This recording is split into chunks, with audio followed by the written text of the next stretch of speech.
David Young is the strength and conditioning coach for Rowing Australia's women's team. David and I sit down to discuss athletic development and how to teach rowing athletes the fundamentals for strength and conditioning who may be brand new to the weight room. We also discuss how he and the Australian team structures their training with 3 gym sessions and 2 core sessions per week.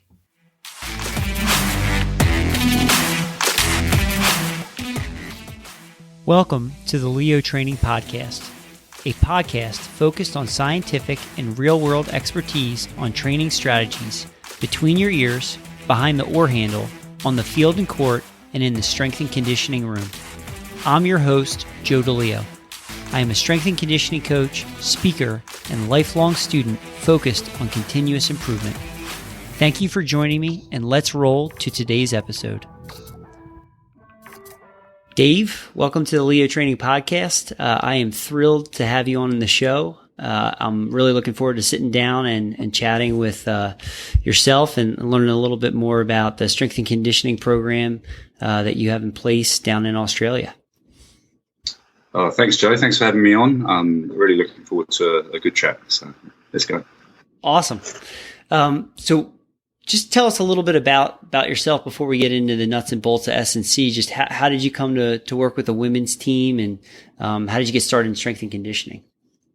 Yeah, well, I got my first role in strength and conditioning back in 2004 with the Sports Council for Wales, and that was a part of a UK sport practitioner development program where they're trying to develop sort of talent for their program, for the sort of the industry in the UK. It was a pretty young industry at that time.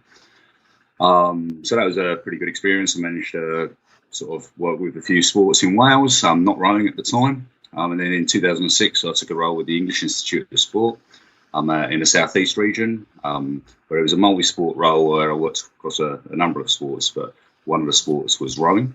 And then I guess over the course of my 3 years there, I worked deeper and deeper with the British rowing team. And by the time I finished in 2009, when I left there, I was working 100% with rowing at that time.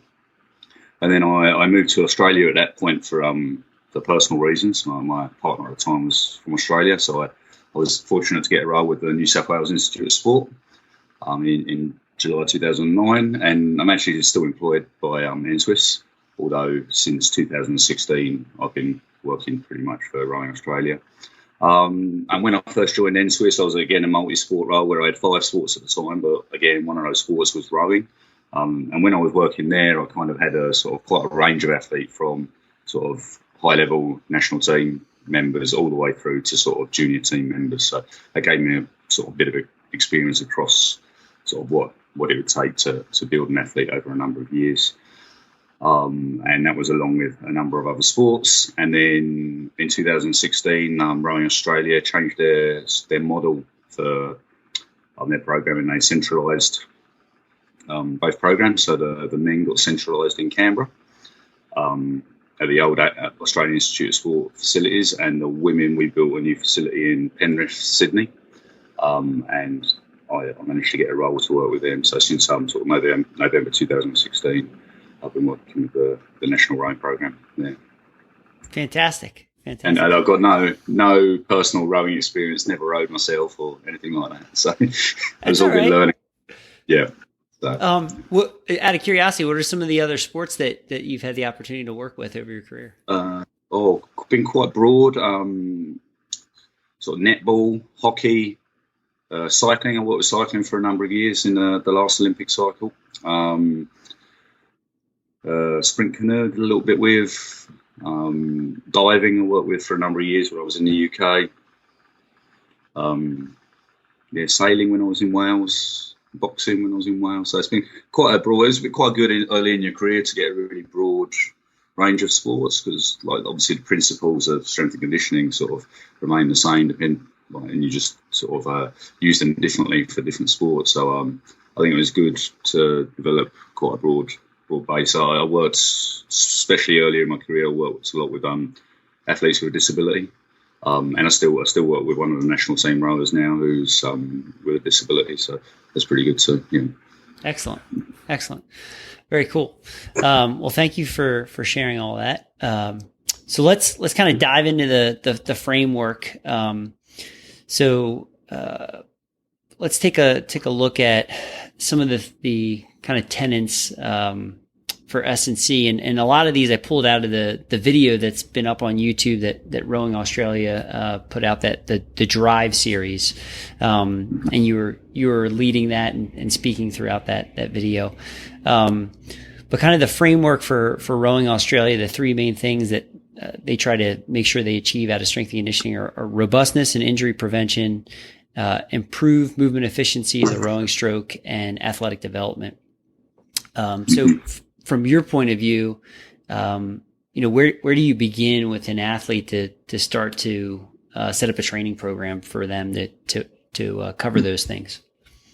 Yeah, well, I guess if we start and go through those in order, I guess for me, the robustness and injury prevention and the movement efficiency are quite highly related, actually, because I think the more efficient our athletes move, the less they reduce the chance of getting injured. But I guess one of the main things for us is just make sure that we've got athletes on the water as much as possible, completing the coaches training program. I work with very high level coaches, and they're putting together a program that I think are going to deliver us gold medals or medals at world championships, and we need them to be on the water as much as possible. So we want to develop sort of robust athletes that, to me, that means they move well, they row well, and they're pretty strong, because I think strengths are a key sort of developer of robustness. So like we look at the main injury sites for rowing, which in the sort of pathway program, I know we're going to talk a bit more about later, is normally lower backs.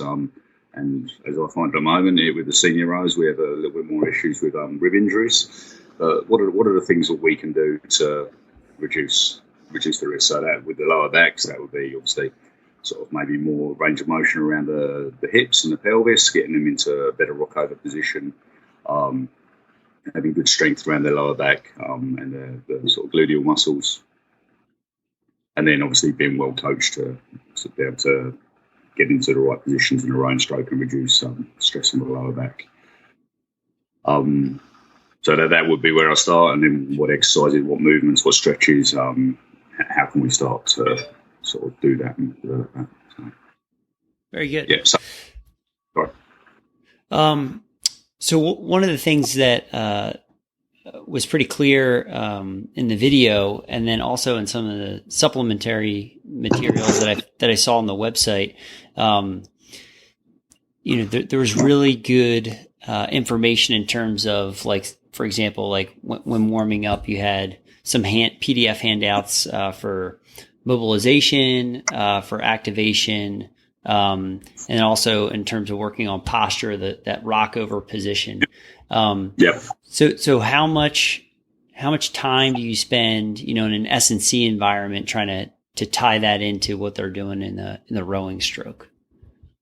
Yeah. So we look at the key things that we're looking for from the rowing stroke for what our coaching. Like, I know there's many ways to row as well. So we really have to look at the model that the coaches we're working with want to implement with their rows, and look at the key limitations for what sort of physical limitations that might stop our athletes getting into those positions, and we attack those. So we, like with those like the pre-row kind of stuff that we'd really like our rowers to do. Sometimes it's a bit more challenging than I'd like to get them doing the warm-up, but it should be, we want to mobilise, we want to get range of motion around the ankles, we want to have range of motion around the hips, we want to be really stable around the pelvis and the lower back and scap stabilisers to be able to get into sort of good rowing postures. So the whole idea with those videos is that we have a period of mobilisation, which would be your traditional dynamic warm-up, that followed by some activation, and the key areas we look to activate would be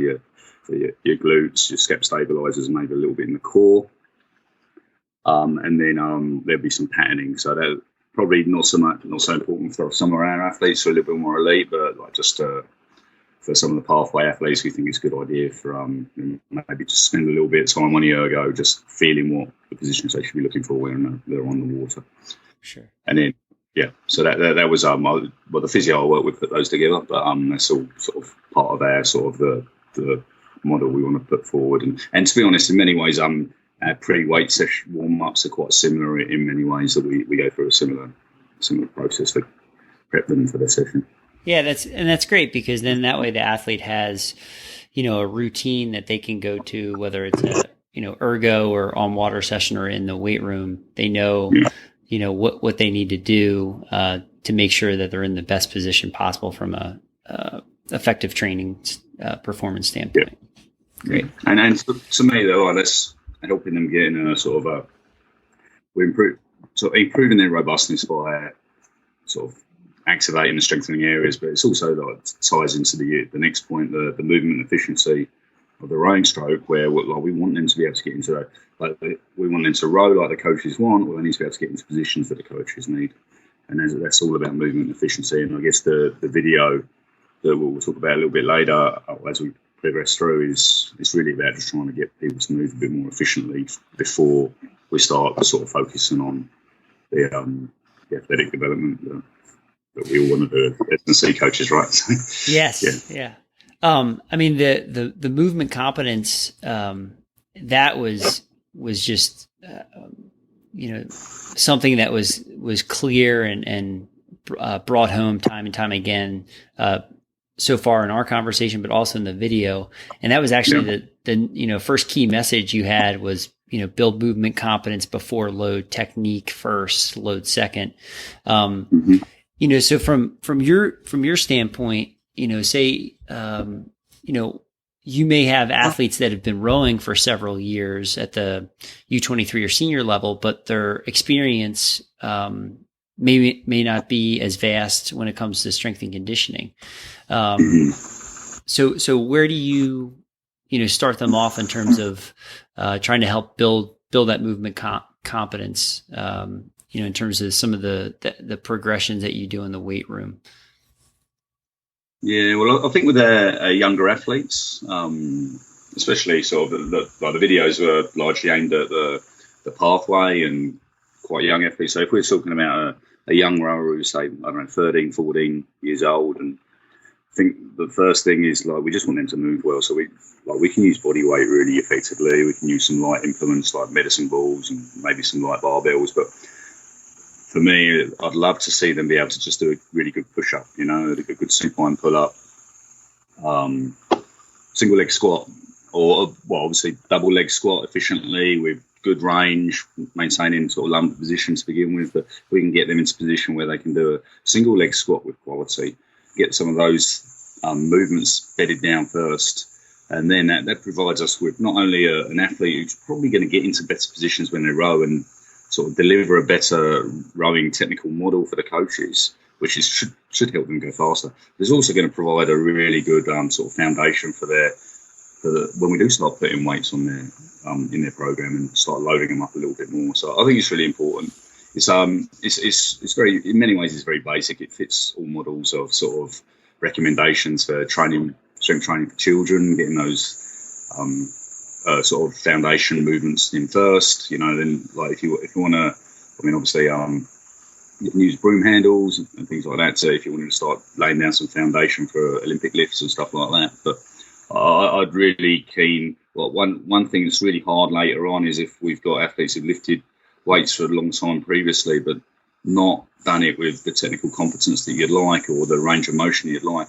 It's very hard to then take them back. It's really challenging for them because it knocks their confidence a lot, and it's challenging for us because they've become so accustomed to those movements. It's often hard to fix, and I'm sure rowing coaches have the same challenges with athletes they coach who are more technical patterns that they've learned from a young age. So yeah, really, really important is long-term athlete development model, encouraging sort of efficiency of movement. Yeah, that's a great point that you bring up. Potentially a more mature or older athlete that has done some strength and conditioning on their own, but may not have that foundation in place that you're talking about. Do you find it's a lot hard for them, say, to get something like a single leg squat, like a pistol that we saw in the video, compared to athletes that are going through the pathway and work on that earlier at a younger age, and then they're able to maintain it? Yeah, I think so. And there's lots of things you can do along the way to build that. So it doesn't have to, obviously, it's going to take them time to develop the single leg strength and mobility to perform that exercise. But, they can a single leg squat to a box, or they could do a slow eccentric lower off a box, like a sort of reverse step up. You can use a TRX or hold a wall, so hold a beam or something like that to take you into those positions and gradually reduce load on the upper body. So it is. I think it's a pathway to develop that. We're certainly not expecting everyone to be able to do a really good single leg squat straight away. But I think, if we've got an athlete who's 13, they're probably quite light at that stage. So it's easier for them to move their body weight, and we can nail down a pattern like that when they're a bit lighter and younger. Then they'll be able to maintain it as they come through. So. Yeah, excellent. So one of the things that was pretty interesting that was mentioned in the video was talking about some of the junior rowing benchmarks, and specifically they mentioned the back squat and deadlift at 90 to 100% of body weight. So I was just curious, was that something that you had developed along with the rest of the physiotherapy and strength and conditioning staff, or was that something historical to kind of reach that standard? Yeah, they were actually pre-existing benchmarks, which we did look at back in 2016. So I changed a few of our benchmarks, but we kept the junior ones pretty much the same. And I think it's really important that if we take the approach that I've just been talking about, that we have to reinforce that with our benchmarks and stuff like that. There's no point in us saying, okay, we want people to build up slowly over their sort of development and get things basics in place, right basics in place, and then tell them that we want them to squat 3 times body weight by the time they're 19 and stuff like that. So I feel like sure, that'd be nice if they can, especially if they've got a good technical model. And I don't want to come across here that I don't believe in doing proper strength training, because I really do, and I still think there's enough time across a junior athlete's career to get some bed down, some basics first, and then progress and add load in a sensible and long-term manner. But I think it's really important we don't sort of contradict ourselves and then start asking people to do sort of quite high-level performances in our benchmarks if really the main thing we're worried about is getting good technique in place first. And like I said earlier, if we push those numbers and the athletes push those higher numbers and we develop core technique, then that's hard to fix later. Right. So definitely, athlete wants to challenge himself, but display some patience along the way as they're learning this. Right. Yeah. I think that's the key thing we're trying to get across. Yeah. Excellent. So the second key message in the video was balance your resistance training program, and you go into detail and discuss the primal patterns: squat, lunge, step up, single leg squat, hip hinge, upper body push and pull, and then explosive movements. So, I think one of the things that's probably pretty different or pretty unique from a sport perspective is, rowing is pretty much in a seated position the entire time compared to some of the sports that you've worked with over the course of your career. So before we get into the primal patterns, so what are some of the things that just observation wise, like over the years you've noticed compared to other sports, how has that influenced the way you have to adjust the training program design? Yeah. Well, I think in many ways, rowing in many ways is quite a simple sport to program for. I think it's it's largely bilateral, obviously, and pretty much in the sagittal plane. Obviously, we have the sweepers rotate, and some of the scullers do some funky things as they row. But it's pretty bilateral. So everyone pretty much does a similar kind of movement, a little bit of rotation. The sweep guys, there's no real.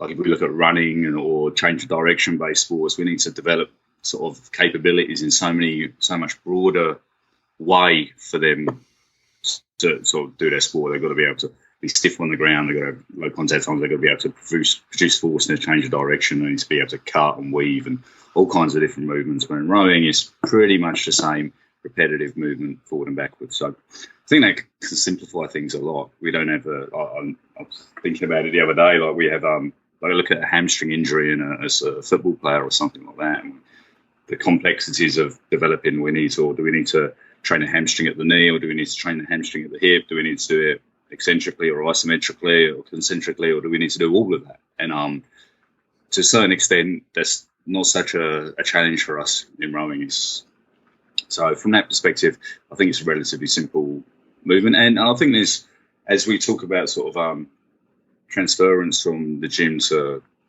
the water, I think because of that, we can get a little bit more transference in things like a traditional back squat, or a deadlift or a power clean, which you might not see so much in some other sports. So, I have pretty straightforward sort of exercise selection. We use most of the traditional big lifts. We back squat, we front squat, we deadlift, we power clean.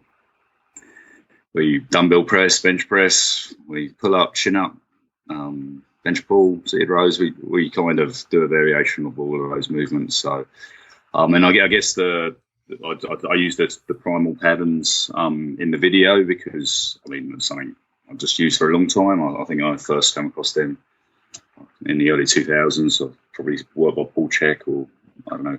That's where I first saw it anyway. And we look at key things being a squat pattern, a hip hinge pattern, a single. He uses a lunge, but I just use the term a single leg pattern of some kind, and then an upper body push and pull. And I know for other sports we might look at things like gait and rotate, which we'll talk about a bit later because that comes into my sort of how we train the trunk. And then obviously on top of that we need to do some explosive movements. So that's basically our approach. That's great. Yeah. It was interesting too. That's exactly who I was thinking of, was Paul Check when I saw Primal Patterns.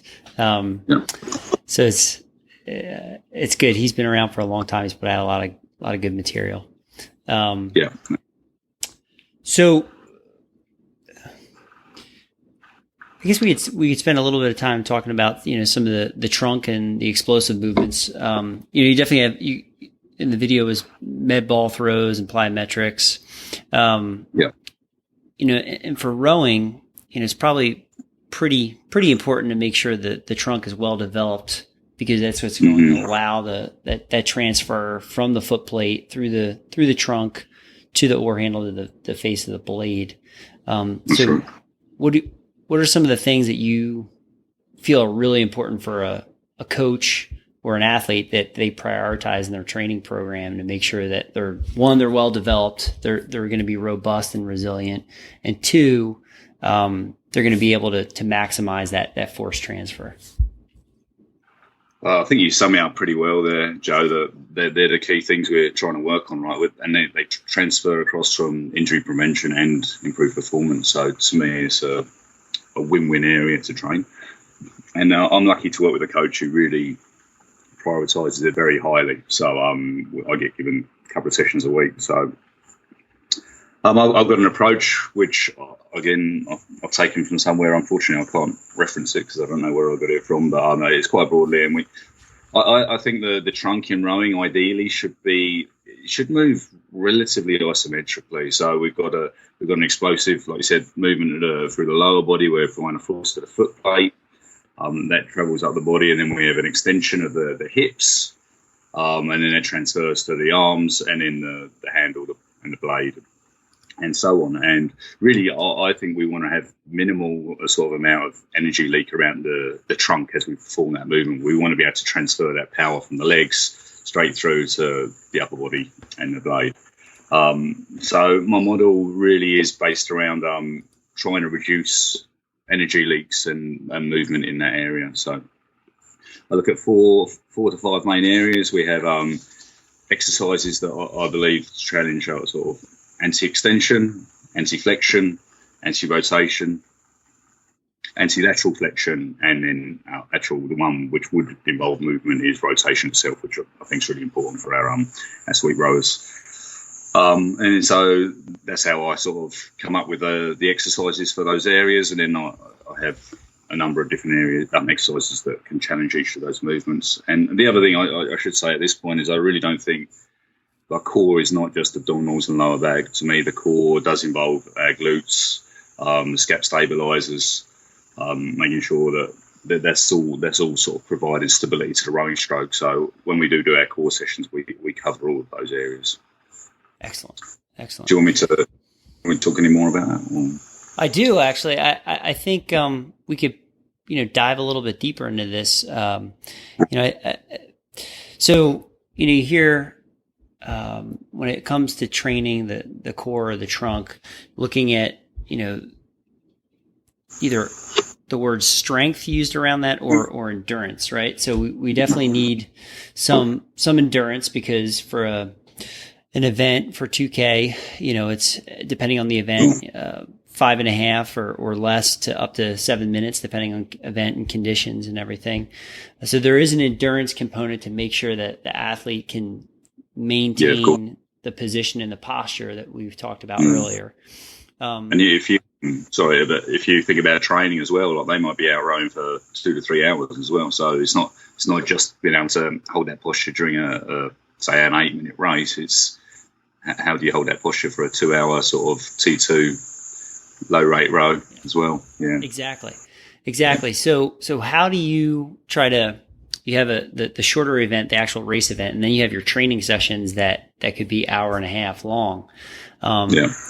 So one is they're doing a shorter session where there's a very explosive, a lot of power is being generated. So they need to be robust and resilient enough to handle that force and transfer it and not break down.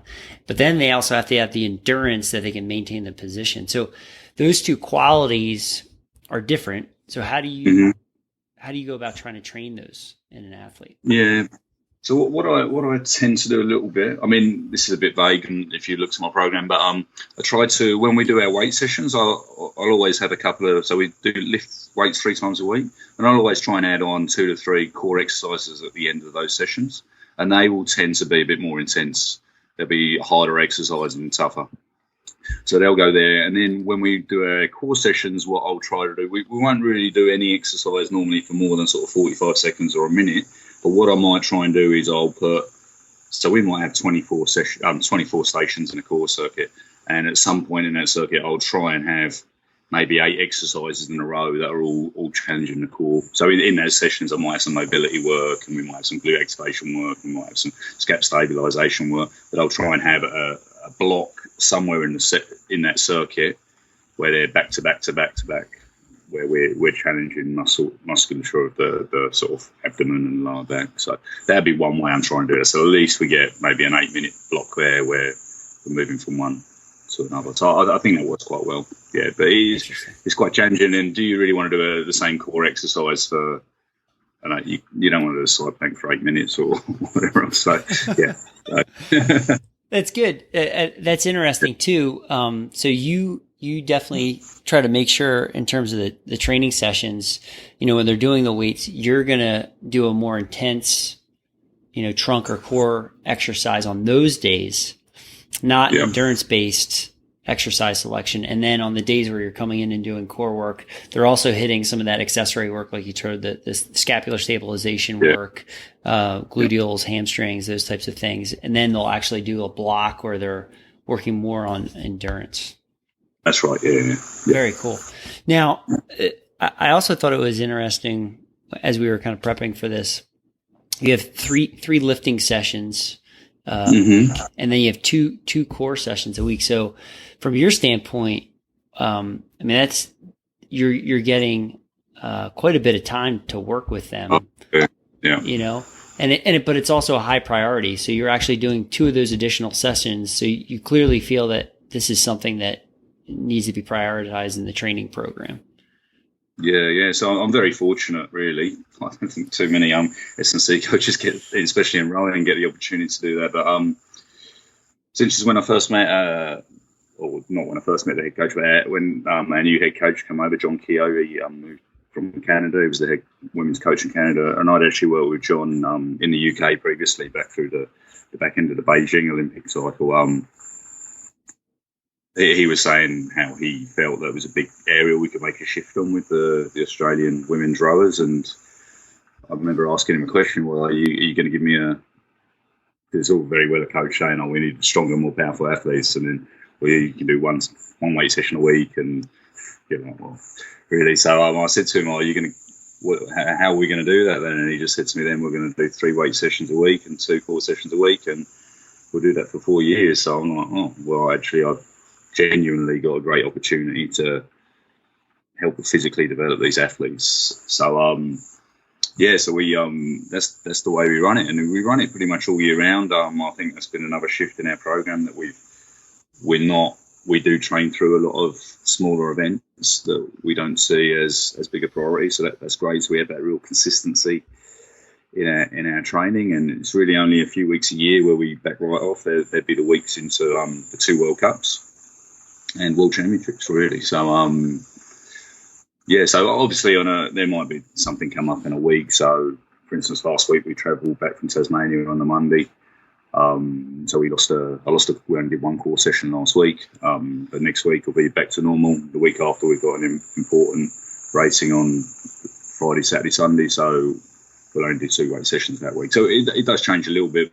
I'd say one of the strengths of that program, I think why we've had a bit of success certainly with the strength side of things, is because we have maintained that consistency throughout our training year. So yeah, I'm fortunate, and I think we're getting some good improvements as a result of that. So yeah. Excellent. So have you seen over the course of the lead up to Tokyo, being able to have that type of one, consistency, but 2, being able to do three S&C sessions and 2 core sessions? Like, what are some of the changes you've seen from the athletic development standpoint, and being able to get in that many, training sessions? Well, I mean, I guess like any strength coach, we like to look at numbers. So it's, for sure they've gone up, and it's interesting actually. Some of the more experienced girls I've worked with who have made some good gains, they talk actually about the core and the core program, how they feel like that's helped their ability to lift more weights, that's a big learning for me, because maybe I didn't target that enough with that in mind. I always knew it was important for rowing, but I probably didn't see the connection between really making significant improvements in some more basic level core exercises and then improvement in strength numbers as a result of that. So we've obviously had improvements in numbers. The feedback from the coaches about the way they row and the way they row as a whole position and whole form it's been good. And I think probably the main thing that really hits home. So every year we have a testing camp say 3 or 4 weeks after the previous year's World Championships, and we introduce athletes that are not currently in the centre to come and try out and test, and the coaches get to look over those athletes. And some of those will often be coming up from under 23s or from maybe from other pathways, and maybe coming back from America, where a lot of our young athletes go to university. And I think it's sometimes, especially around the core stuff, I'm like, oh geez, are we making the improvements we should be making? Are they really improving? And then when we introduce the new athletes into the centre and they come in, I'm like, oh, there's a big difference. So that probably always tells me it's a good reminder that, oh yeah, we have made some significant improvements in those areas. And I know just from my monitoring of strength numbers, we've definitely got some really impressive improvements. And we do obviously some testing and other stuff as well. And those numbers are all improving across the cycle, and our ergo numbers are getting better. And I know it's obviously hard to draw a direct relationship between what's happening in the gym. Like, it's only one part of a big puzzle, like there are high amount of on-water training, technical development, aerobic development, their ergo work. So, but as a whole, our results have been improving through the cycle, and we're a long way ahead of where we were last cycle. So very good. I think we're on the right track.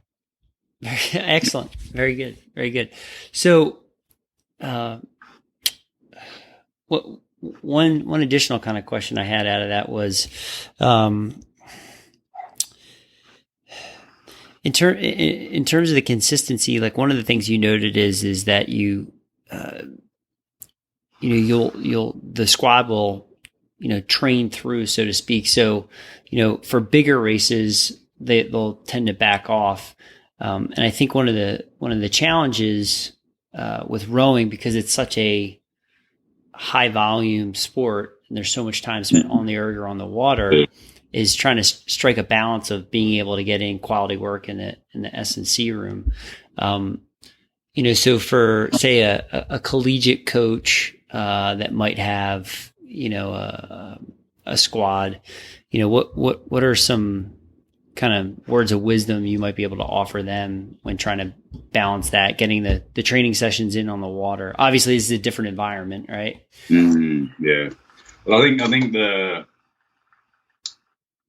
the key thing that's helped for me is just the engagement from the coaching team in the strength program. Like they really prioritize it, and they drive that home all the time. So there's which has allowed us to create an environment where because they value it, the girls value it, and the girls value it, so they train hard and they come in, and even when they're fairly fatigued, they're still.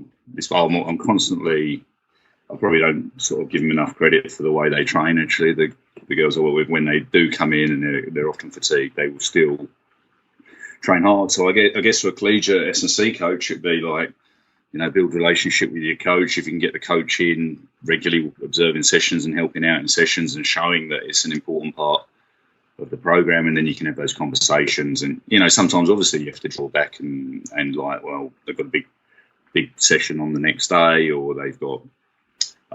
Or they're just a bit fatigued, and we need to sort of manage their load a little bit. But I think having that really strong relationship with a coach and being able to have those conversations and then just tinker with things, maybe you're adding a set here or dropping a set there, maybe you're in a core session, maybe like when they've got something that's reasonably important coming up, or if they're really very fatigued, we'll just drop out a few sort of more challenging exercises and put a few more stretches in and just modify the program that way. But I think it's really easy for me. Like, I have an office, and next door to my office is the coach's office, and we'll talk I don't know how many times a day, and we can make those changes easier. I understand, like when I was working with the rowing at N-Swiss, like I'd have sort of 4 different clubs I worked with, like maybe up to 12 different coaches, and that was a real challenge to get those communication pathways. I'm sure that'd be similar for a collegiate coach, but I think that's the way to do those things really well, is by communicating regularly and well, and then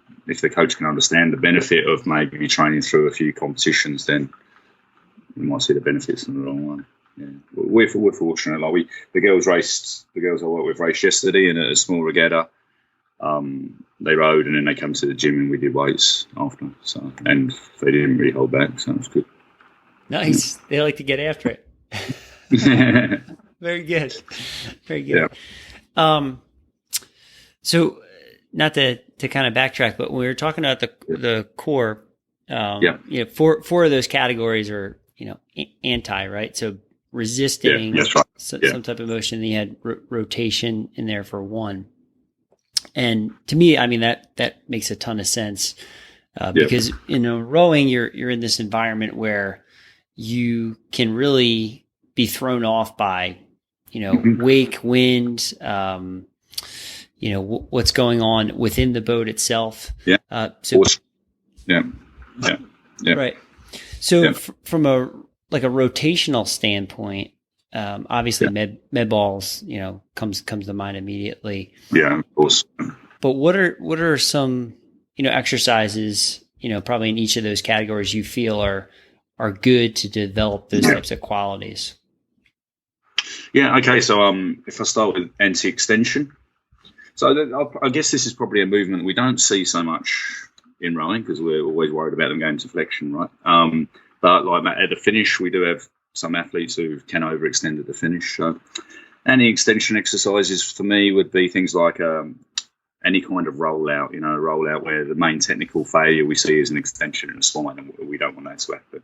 Or it could be as simple, as a basic exercise, could be a single simple prone plank, or just like your dead bug exercises or your leg lowering exercises, where really we're trying to maintain either so you're back against the floor or under a sort of maybe a lumbar roll or something like that. So we're trying to stop the back extend while we're doing the movement. So there'd be some examples of like things like rollouts, leg lowers, plank that I would look at for that. So there's still movement going on in all those exercises, but we're trying to minimise movement of the lumbar spine into extension. Anti-Flexion. So this is probably like I still hear every now and then, it surprises me, people talk about, oh, well, we do all our strength training by our core training by lifting weights, squatting and remaining deadlifts, that's our core training. And of course there is for sure an element of core training, but this is where I think anti-flexion fits in, that like when we're squatting, we're trying not to go into flexion. When we're deadlifting, we're trying to maintain a lumbar position, not go into flexion. So when I hear people say that, I'm like, well, yeah, you're right, but you're only actually picking off one of our 5 boxes. So that's important. And another exercise we can do that we use for anti-flexion, we do sort of things like extension holds, just like a Beer and Sorensen extension hold, where we're pivoting someone around their hips and just holding the trunk out. That would be an anti-flexion exercise. And we do something we call a catch hold, where we tie off a ergo and they come up and hold a position with their bum slightly off the seat, and they're trying to hold a flat back. I think it's briefly in the video. Anti-lateral flexion, I guess that's where we can do things like side planks, but we can do sort of single-sided farmer's walks, so like we just hold a kettlebell on one side, suitcase deadlifts, offset squats, where we might have a bit more weight, or a weight hanging off one side, where the challenge is for the core to remain symmetrical whilst you've got a load sort of pulling you over in position. So I guess that's one we do see that issue a bit when some of our scullers, if they sort of pick up a bit more water on one side than the other, and they can laterally flex. And an anti-rotation is one like we do with exercises like pull-off presses. We might, the plank position with an arm raise, where they've got a challenge to try and hold position whilst they're one of their arms off the floor or one of the legs off the floor. Hold maybe a straight arm plank position, and they move a kettlebell about. We've got quite a few different exercises we use for that as well. Like half kneeling movements, I think I was just termed as anti-rotation, half kneeling chop and lift, and movements there where we're trying to keep the lumbar spine relatively stable whilst we're dragging a weight from one side to the other. And then my last exercise is your rotation, which you alluded to, which we do mainly with med balls, but we can do sort of cable rotation work. We can do like barbell rotations with a torsionator or landmine sort of thing, wipers and different exercises like that. So there'd be kind of the 5 categories, and we've got quite a few exercises in each that we can just pick and choose and mix up a little bit. Excellent. Would you, what do you think about, would you have a rower do something like a hanging leg raise? Yes, yeah. So that would go into my that could go anti-extension and anti-flexion, because I think you can go both. The way down, you can drop into extension, on the way up, if you go too far, into flexion. So it's not an exercise I've used too much recently, because we in our training facility we haven't had pull-up bars, so we've a good time, because they went in this week after 2.5 years. So so that will be an option there. So previously we've been using our safety bars on our squat racks. We've just been putting them as high as we can, and they've been used for our pull-ups. But so that's impacted our gym flow. But yeah, hanging leg raise for me, that will be an exercise we'll start introducing into our program more. Yeah. So very cool. Yeah, we'd do that. Yeah. But obviously, we're relying on making sure they're doing them correctly and well. Yeah. Very good. What was I going to ask? Now, where would you, in terms of the explosive movements, right? So we nailed all 5 buckets or 5 categories when it comes to the trunk. But what about like plyometrics? That's not necessarily core per se or trunk per se, but in terms of like an explosive dynamic type movement, that certainly fits in there. Yeah. So that would come into sort of more of our main weight sessions, and for our power development, I guess I use a range of exercises. And for me, rowing, like, we want to develop power. I mean, I think we're trying to get distance per stroke. And there's lots of things that go into that, but from a strength and conditioning point of view, one of the simplest things to understand is the more power we can apply that, we're going to get more distance per stroke. So, and my sort of approach to that is that obviously power has a force and a velocity component, and we need to, in my approach, is we need to train across that whole sort of force velocity curve. So we do our heavy lifting, but we definitely have a number of power exercises, or where we've got increased focus on velocity with load. And so we do use Olympic lifts and their derivatives. We use med ball throwing, and then we do a reasonable amount of jumping as well with the plyometrics. And we probably don't do, I guess, what we'd call too much traditional plyometrics, where we do a bit, but we don't do so much sort of repeat bounds or repeat jumps, or don't do too many depth jumps or drop jumps, but we do a lot more single, like a jump to box, or an explosive step up, or some horizontal jumps, and sometimes we'll put those together into some mobile jumps. But I think technically they're a little bit challenging for some of the girls. They do them all right, but whilst they're, I guess we have some conversations about how much of an eccentric component there is in the rowing stroke. Mm-hmm. I'm not sure it's huge, not compared to a lot of sports. I mean, there's probably a little bit. But we do know also, like, from doing plyometric training, we can get some increased motor unit sort of recruitment.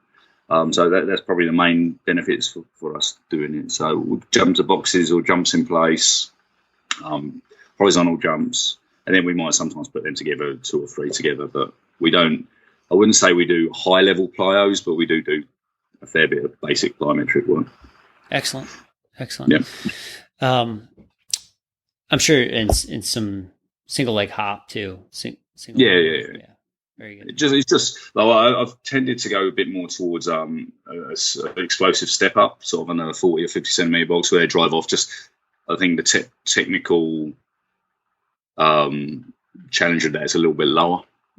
Okay. Yeah, hopping. So I've done hopping, but we do a little bit less of that, and we do a little bit single leg. We do double leg bounding, but do a little bit less single leg hopping, a bit more sort of explosive step ups, and just because it's a bit of a simpler movement for the girls. Yeah, and I think they're similar sort of stimulus. Yeah, that makes sense. Yeah.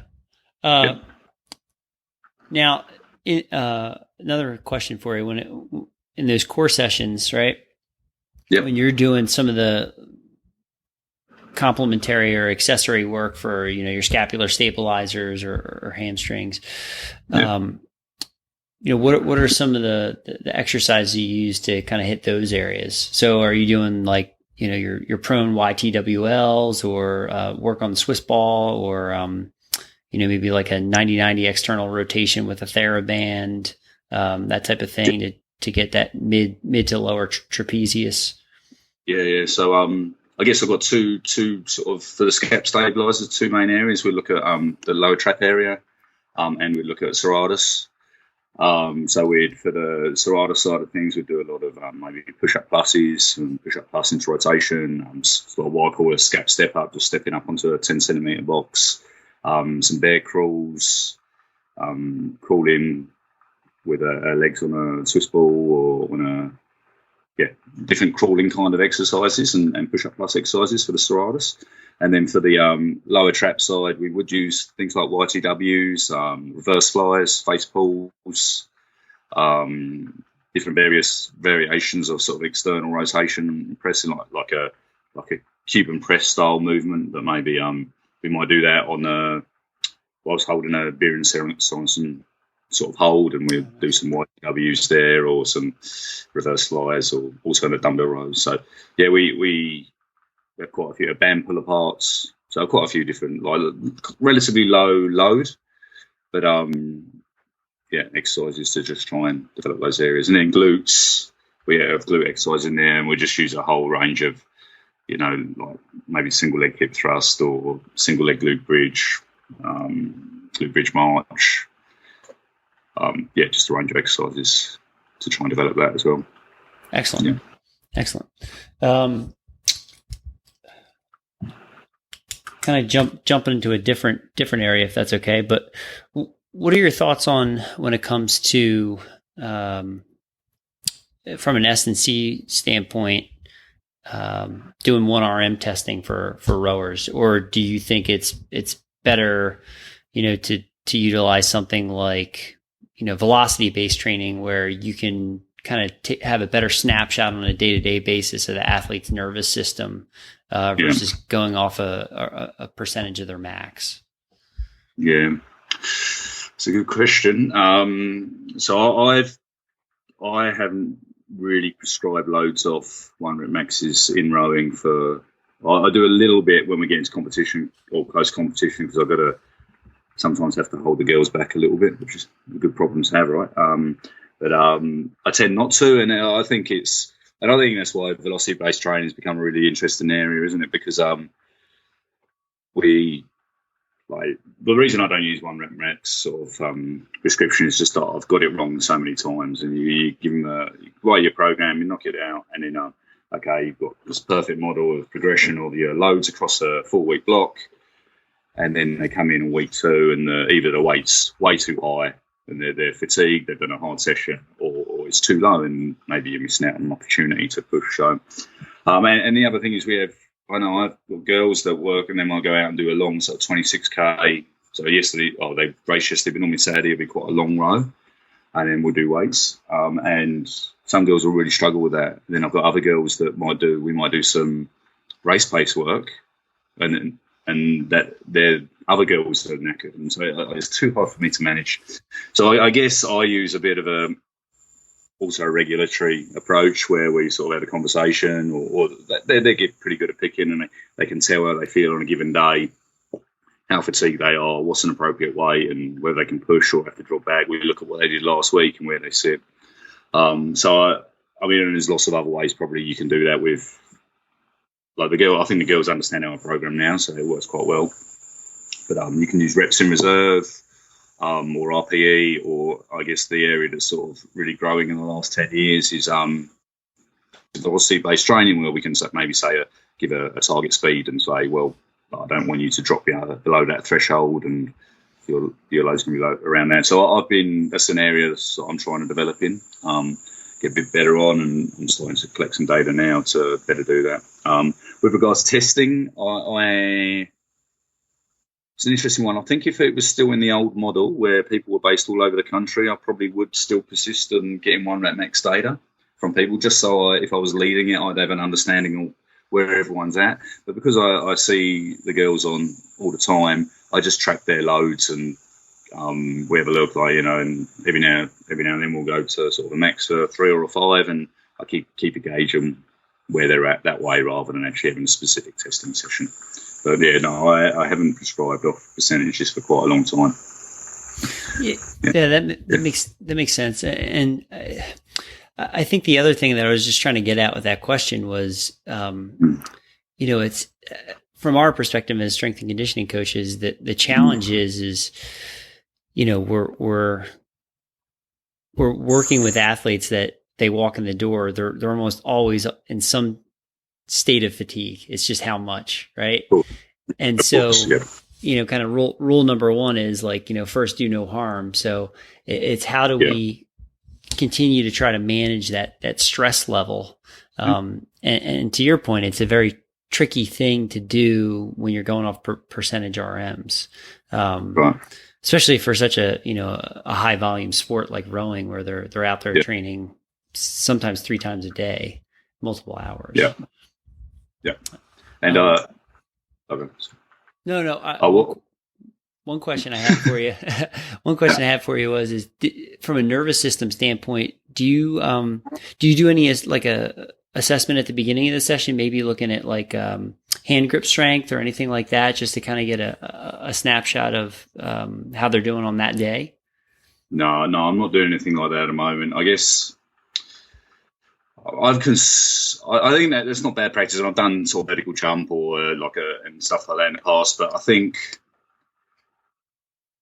one of the feelings is exactly what you just said. Like, they're always in some level of fatigue, and often quite fatigued. And if we drew back all the time when they're fatigued, we'd never do any real training and we'd never get any progress. So I think we just have to train in a fatigue state, and maybe of their fatigue, so their numbers are going to be down, and we have that conversation. We drag things back a little bit on those days, or they have to drag things back a little bit on those days. But no, we're not doing any of that. I think it's a conversation. It's how they feel in that first set. I have started this season to put gym aware on for most of their main lifts, and not necessarily with any velocity targets, but they can see if they're coming in and they're doing a weight that should be relatively easy and the numbers are slow. I think they can see quite easily, but that's difficult, and then we can manage that session around there. But and also with sort of 24 athletes, I think it'd be a bit challenging to get all that data and manage it and make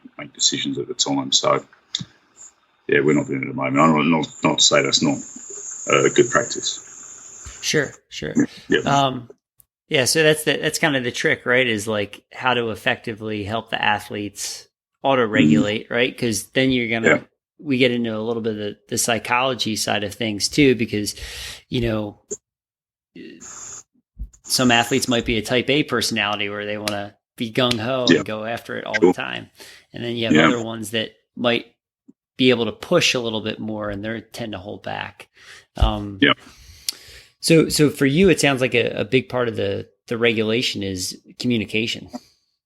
Yep. Yeah. And education. I think they have to understand what you're looking for and when to push. And I guess most of them understand it really well, but not all of them do. And that's probably a realization for me in the last 12 months to be better at spotting those athletes who really actually have got a poor understanding of what we're trying to do, and then make sure I'm having that conversation with them for every set. Yeah. So that's Dave. That's one question I have for you. So, how do we do a better job of that? Like from an S&C standpoint, because I think one of the challenges that I've sort of stepped back and looked at, especially from working with rowing athletes, and I think this holds pretty true for endurance athletes, is the stimulus that they get is pretty different, in an S&C session compared to a rowing session. Like they'll get done and row, like you said, 26K, and they get done and their legs are jello, even though it's a T2 or UT2 session. Or they do, some type of higher intensity work and their muscles are burning, and then they do an S&C session and they may not be sore for 24 to 48 hours, if at all. Right. Yeah. And so they're like, well, I don't feel it, Yeah. So how can we kind of do a better job to help kind of educate some of those athletes and impart onto them that it's okay, you're still getting in quality work? Yeah. I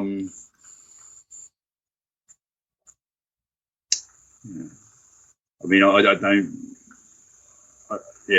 know. I think it's just something that for me it's evolved, and we have those conversations, and I try to make sure that whilst we want to push hard and we want to train hard, I hope the interesting, you probably have to ask the girls this, but I hope they also understand it that it's okay if you're stuffed, that we don't go that hard, and like there's still plenty of benefits to doing a strength session if your numbers are down a little bit. We still get the movement efficiency, we still maintain your patterning and coordination levels, we still by just doing the movements, we probably reduce the chance that they're going to be sore after the next session they go hard.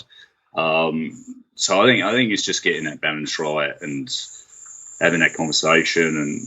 But if I probably maybe one-on-one sessions, I might just change the target of a stimulus. If we're supposed to be doing more of a power sort of a nervous system stimulated session, they've just come off the water and they've been smashed with some intensity work. Maybe that's a day where we do a little bit more volume and do a little bit more strength endurance, or a little bit more sort of hypertrophy style training. I'm not in a position where I'm doing that at the moment, but I think if you had a smaller group or one-on-one, like we can still give good stimulus, but maybe it's not as challenging. Or does that make sense? It does. Yeah. That was great. I'm trying to think. Well, we moved through kind of all the topics that we had down here. And we covered a ton. Is there anything else that, from all your experience working, I mean, and you've worked, Great Britain, you've worked in Australia. So maybe from an observational standpoint, working with athletes in different countries, is there anything you've noticed maybe in terms of how they move or, different approaches to S&C or things that you might have had to address? One of the things I've grown to love about strength and conditioning for rowing is just the broad level of physical capability that we see in our athletes in the same groups, the same elite group of athletes, and we have a range of capabilities. So I remember that when I was in the UK, and we had two guys who were very good, like multiple Olympic gold medalists, and one guy was power cleaning 120 kilos, and then the guy he rode with spent a lot of time rowing was power cleaning like maybe 90, 95 at best.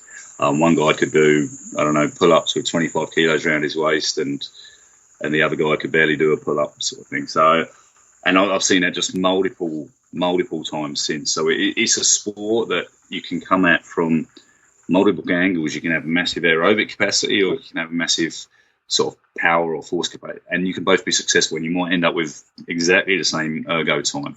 So that's been really fascinating for me. So with that in mind, I think there's also different ways you can program, because it's such a broad range in physical abilities that can succeed in rowing. So we can have programs that are really steered very much to the development of aerobic capacity, or sort of that side of your aerobic and anaerobic system, or you can have programs like the one I work in where there is a bit more focus on the development of strength and power. So I always thought that's interesting. As many ways to skin a cat in rowing, and which is everyone does the same distance, I guess, but it's an interesting concept that there's such varied physical capabilities in our group. And I think, actually, talking about it a bit more, I think one of the main reasons is that, I think the rowing stroke compared to a lot of other sports is a relatively slow movement. So if we're thinking about even a marathon runner's probably only on the floor for a couple of hundred milliseconds when they're producing force, and a cyclist, a track endurance cyclist, probably going at 110, 120 revolutions per minute, and a kayak is a high rate. Whereas in rowing, we're probably the blades probably in the water for 0.6, 0.7 of a second most strokes. So it gives you a lot of time to apply force. So and be powerful. So I think that gives probably a reason why we can have athletes coming from both the strength and power perspective and also the aerobic perspective and succeed in that sport. So I think that's that's the reason why you can have a lot of different approaches, and we see a lot of different coaching styles with really, really high volume programs, and then the one I work with, a lot of strength working. I think it's interesting. Yeah. It is. That is very interesting. And that was a really cool pearl you shared there about having athletes that may have more of an aerobic capacity versus an anaerobic capacity, but they could end up with the exact same erg score and still be very, very successful.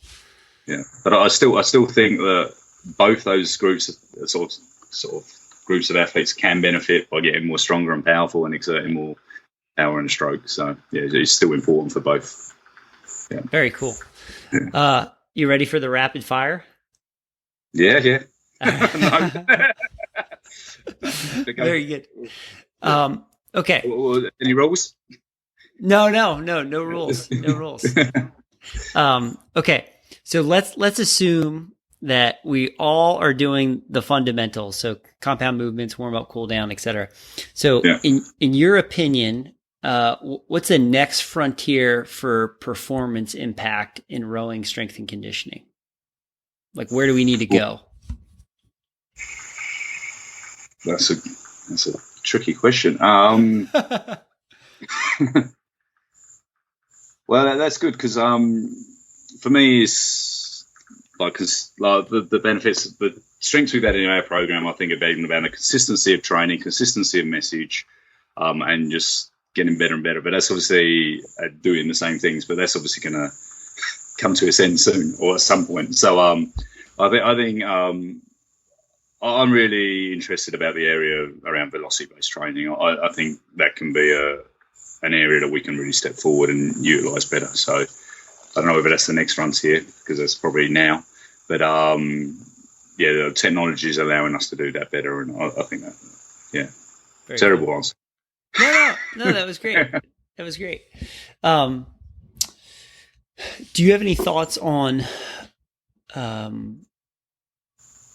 training approaches that rowers or coaches should perhaps do differently right now, in terms of that may help more with just athletic development or performance? And I'm thinking from a total program standpoint, right? Because there's a lot of variables that we're trying to balance in terms of the rowing side and the S&C side. Yeah.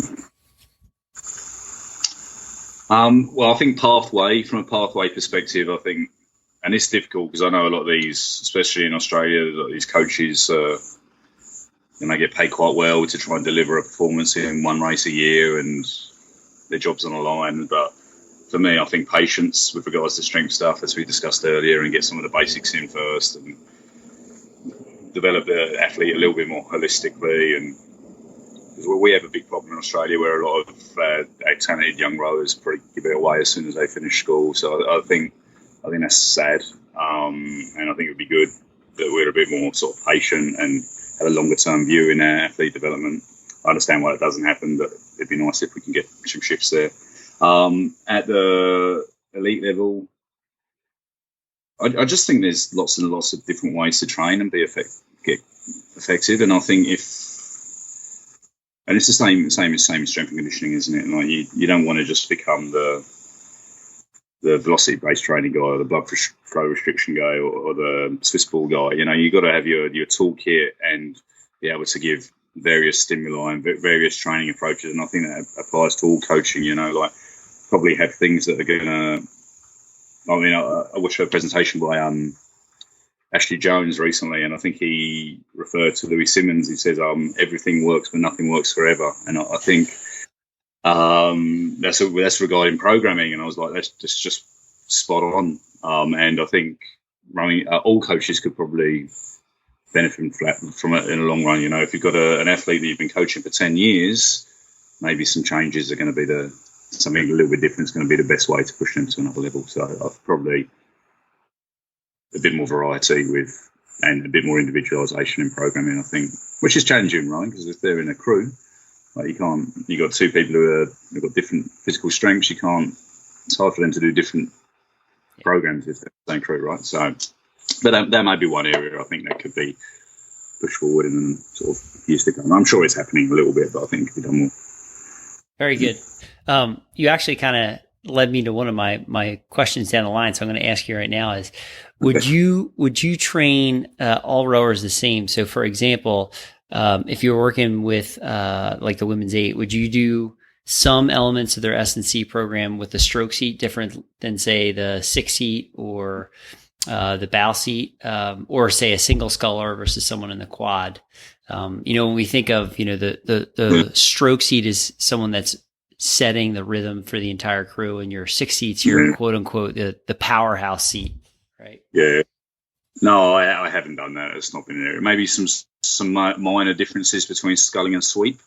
But that's not an area I've done yet, and not been an area I've been asked to do. A little bit more just individualizing programs based off the athlete's physical capabilities and strengths and weaknesses and stuff. So maybe that's an area that could be looked at in the future. But no, not at the moment. Okay. Very cool. Yep. In your opinion, what's the best exercise to develop power in the gym that helps to transfer to the rowing stroke? Oh, well, we spend a lot of time working on the power clean, so I'd probably say the power clean. I think there is some nice similarities between that movement and rowing stroke. Obviously, it's not the same, and if you wanted to just get just develop power in a rowing stroke with just row sort of thing. But for me, there's three main areas. There's the fixing the hips and holding posture off the floor, which is similar to, I mean, obviously, you're in different positions, but that's like not shooting the hips in the rowing stroke and holding posture there. Connecting, keeping a straight arm for a long period of the pull, which is something that we're looking to do in rowing. We don't want to break the elbows early. And then the final thing is just an explosive hip extension. Obviously, the power clean goes into a lot more hip extension than a rowing stroke, but they still both have explosive hip extension. So there's obviously differences. We don't have to worry about the knees in rowing, and the loads are more. But I think I'd say the clean probably. Yeah. Excellent. Yeah. Is it possible to be too strong for rowing? So is there an optimal range of strength for the rowing athlete? So, 1.5 or greater, back squat or deadlift, are those standards that you have in place or feel are good for a rowing athlete to target? Yeah, good question. Interesting. I think if an athlete doesn't have a really well-developed technical model, and they can't actually row well, and they can't deliver what the coach is asking for, I think potentially being too strong can be an issue. So I've seen some of the strongest athletes I've worked with regards rowers, have struggled to row in the way that a coach wants. So I think they just end up going to their strength and just hauling it a little bit. So I definitely think if you've got an athlete who's not technically well developed, it can potentially become a problem about the way they learn, the way they develop their stroke. But for assuming we've got someone who rows well, I'd probably turn the question a little bit look at what is the limiting factor for them to develop more power.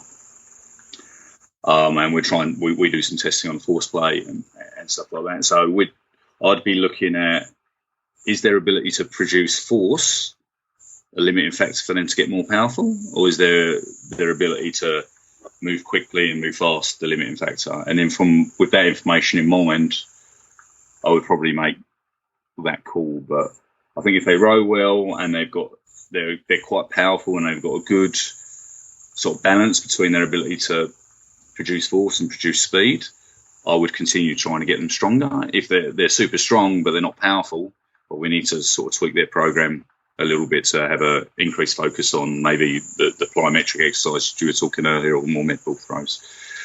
So that is, and I've got really strong athletes who we're still trying to get stronger. We've got other strong athletes that I think are strong, but it's not the limiting factor, where we're trying to at least maintain their strength, and then we're trying to focus on other areas a little bit more. But it'll probably, the other thing is, it's like with some of those, I made a mistake a couple of years ago with one of our strong squatters, that I did focus a lot more on their speed because they weren't able to express it as well, and I didn't maintain their maximum strength as well as I should have. And I think that actually had a negative impact on their power. So it's like, even though she was already strong, like, you've got to that's probably one of their strengths, and you've got to make sure you maintain that as well. Interesting. Yeah. So there's a fine balance. Yeah. So yeah. So Dave, one follow-up question. One of the things that you mentioned there, you talked about some of the stronger athletes that you've worked with. They can have a potential tendency to sort of muscle through the rowing stroke. Do you think does that potentially come down to, is there some interference with like coordination and is that a motor control issue, or are they just sort of reverting back to like, using their muscles in an inappropriate sequence, or is it a muscle mass issue where they're too big and they can't get into the correct position? No, it wouldn't be the muscle mass issue. I mean, that can be an issue, and obviously, but in these examples, I think it'd be their skill and their motor control and their ability to execute what the coach is asking. And And then in a desire to move the boat quickly, it just becomes a very forceful, inefficient movement. So, I've seen it a few times, which is why I bring it up. But I think sometimes with our lower level athletes, if they're really, really strong, it shouldn't be a problem. It's a good thing to be strong, but it might inhibit their ability to sort of learn the skill. And their go-to pattern is always to really rip it rather than finesse it. So, yeah. Very good. Very good. So here's a fun one for you. So if you were working with, say, like a master's rower, so their distance is 1K, right? Or less. Yeah. Right? Okay. So given that, what would you change from an S&C perspective? Because you're cutting the distance in half, right?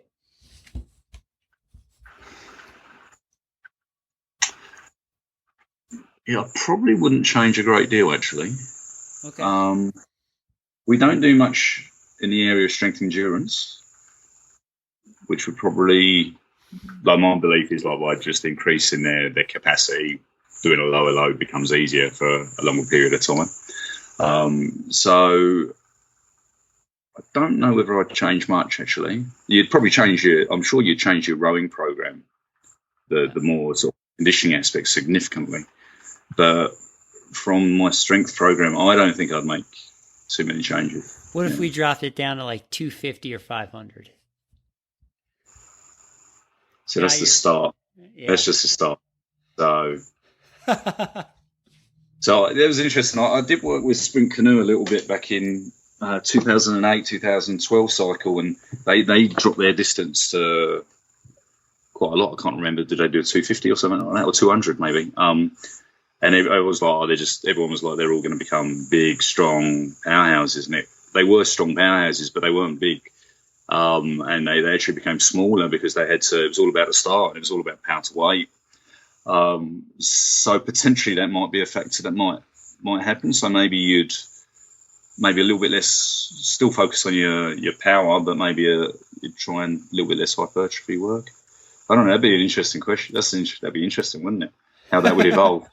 I reckon that'd be great if rowing sort of did a bit more over different distances and gave us those challenges. It's really hard to know the answers to them. Like you can have at this stage. I see you got the mad scientist hat on a little bit. The wheels are turning. You're excited to get out.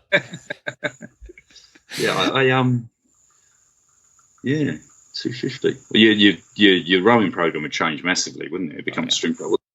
There'd be 30 seconds work, maybe 45. Yeah. So.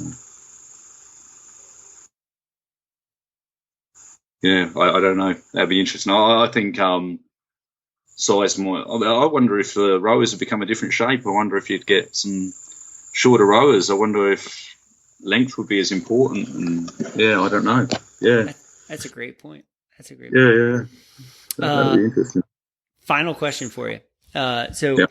Given all the experience and knowledge you've accumulated up to this point, is there anything you would do differently if you could go back 10 years ago? In rowing?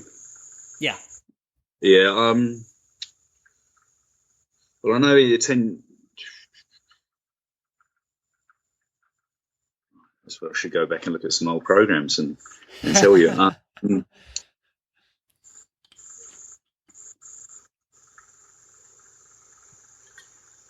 I mean, obviously, some of the things we spoke about, I probably didn't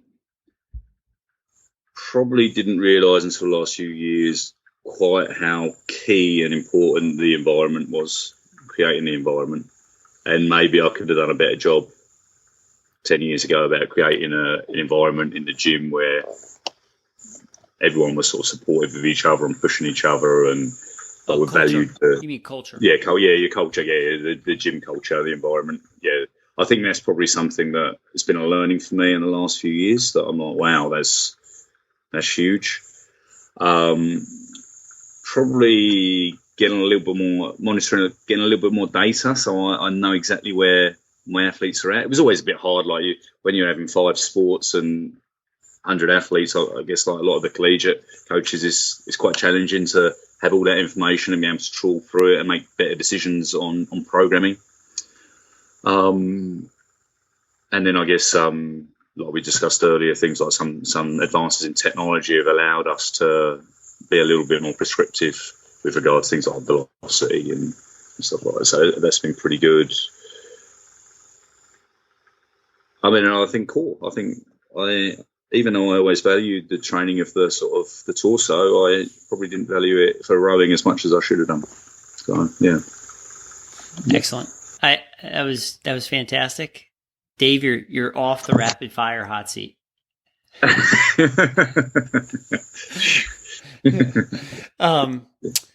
Thanks so much for coming on. Let me just kind of wrap up. I'll give you a proper goodbye off air, but really appreciate your time and thank you for being so open and candid with just sharing your experience and training. Oh, no worries. I love the industry of strength and conditioning. I enjoy working with rowing, and I always enjoy just chatting about it and delving into different areas. So it's a lot of fun. Thanks for having me on. Thank you for listening to the Leo Training Podcast. If this content is important to you, please be sure to rate and review so more people can listen. Also, you may follow me on social media, Instagram, YouTube, and Facebook to get weekly free content. For more in-depth content, please subscribe to my email newsletter at my website, leotraining.io. Be sure to check out the resources page to download free, helpful content. If you have any questions or feedback, please contact me directly by email at joe@leotraining.io or via Instagram. The handle is @leotraining. Thank you again for listening and have a great day.